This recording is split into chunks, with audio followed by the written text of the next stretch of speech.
Hello there all you wonderful web-wandering beasts, Brian and Valentine, the pretentious Fiend here, somewhat looking like an aggressively, viciously wankerish magician at current, but I'm fine with it. It's an identity I'm willing to roll with. Late to the game, as I always am with these kind of things, we're here today to have a little bit of a discussion about Lil Nas X and his song Montero, but most notably, the reaction to this song and video clip's existence. This track deals with a lot of subjects about his homosexuality and the way in which his identity has been viciously demonized by Catholicism, Christianity, conservative religion across the world in general.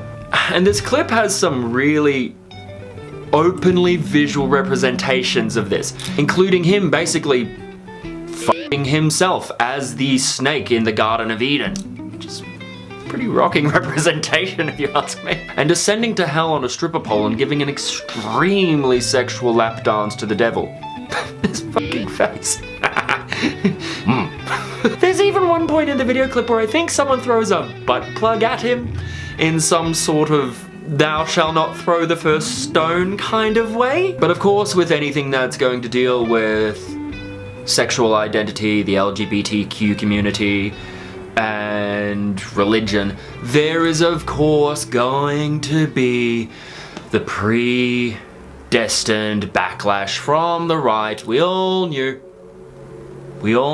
what they're gonna say. Won't someone think of the children? But a parent should really have the ability to kind of monitor a bit what your kid's looking at on the internet, and then have adult discussions with your child as they find things out. If they click on a video and it's Lil Nas grinding up on the devil, you'd have to, as a parent, be ready to have that discussion with your child. If you're not ready to have these discussions, if you're not ready for your children to see the world at large, if you're not ready for your children to discover that the internet is a thing, if you're not ready to accept a child that isn't exactly mirroring your wants, wills, and desires, don't have children. There are voices out there on the right who are saying it should be illegal for Lil Nas X to do this, but we all know that this community consistently harp on about freedom of speech, and yet here Lil Nas X is using it.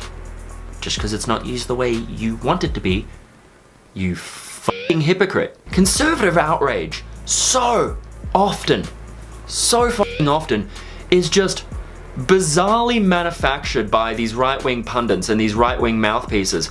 People like Ben Shapiro, people like Candace Owen, people like Matt Walsh, who are just angry about shit because it's their currency. Yeah, and you have to remember that when you go and watch something like Matt Walsh's review and Matt Walsh's breakdown of Lil Nas X's song.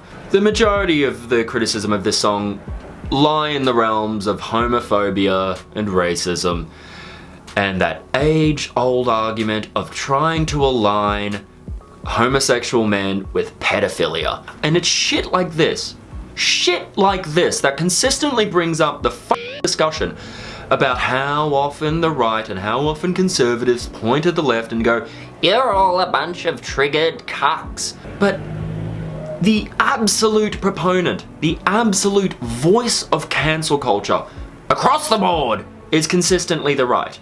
They have been the ones who wanted to ban heavy metal. They are the ones who wanted to ban certain types of comedy. They are the ones who want there to be nothing except the nuclear family represented in media. It's basically the right show up and will say, I'm a hard man from a hard time. Nothing offends me at all. I exist. There's not some big agenda, don't worry. You're not gonna be walking home one day and then some dude is like, guess what, Gary, you're a fucking gay man now, bend over. And people forget. No matter what you think of this song, no matter what you think of any song, it is art. It falls in the realm of art, and art is laden with representation. Consistently, I look at conservative culture and right-wing ideals on art, and it's just always so without irony and artistic intent and artistic analysis. It's just what they immediately think it means is what they think it means. They're just like, he talked about the devil, that means he's pro-devil. It's backlash like this that make me really wonder, how do conservatives procreate? Because they don't I think that the woman just lays eggs like a fish on the bed and then Ben Shapiro swims over and fertilizes them. Oh, that's an image I really don't want in my mind ever again.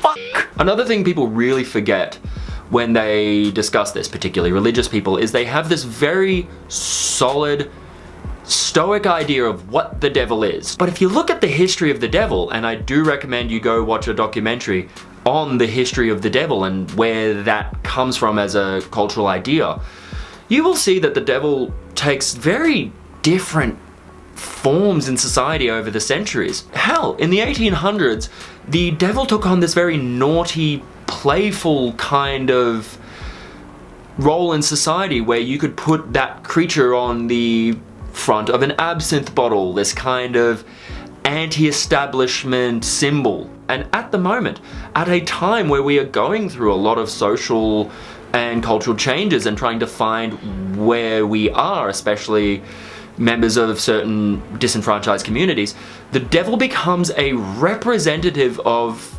strength and anti-establishment to those communities. As it should, because these conservative religious communities have consistently aligned you with the devil. They have constantly said, you're this, you're with the devil. You're left wing, you're with the devil. You're Islamic, you're with the devil. You're trans, you're with the devil. You're gay, you're with the devil. You're lesbian, you're with the devil. You like to put a pinky in your ass during sex, you're with the devil. There's only so many times you can hit someone over the head with that before that person turns around and goes, you know what? Fuck it. I'm with the devil. That's my guy. Moral of the story, this is the same troglodytes who tried to ban heavy metal. They are squeamish, childish people who have just not come to terms with the fact that the world is a very dynamic place. But if you were to ask me what I think of the song, I think the song, it's serviceable enough. It contains a lot of moves that I'm really sick of hearing in popular music at the moment. The kind of Latin summer pop vibe that we just hear over and over again with that kind of simplified acoustic guitar loops. The vocal production I find really interesting. I do love the breathy, bizarre, rhythmic backing vox that are really just mms and ahs, which gets its idea across of being very sexual. So in that regard, it really hits its mark, but it's what it means and represents that is far more important in its value. That's really where its value lays and remains. It is a song about someone coming to terms with their sexual identity. It is a song about a young man talking to his future self and finding solace in being boisterous about this identity and being out there and open, something that many people in that situation never get the chance to do.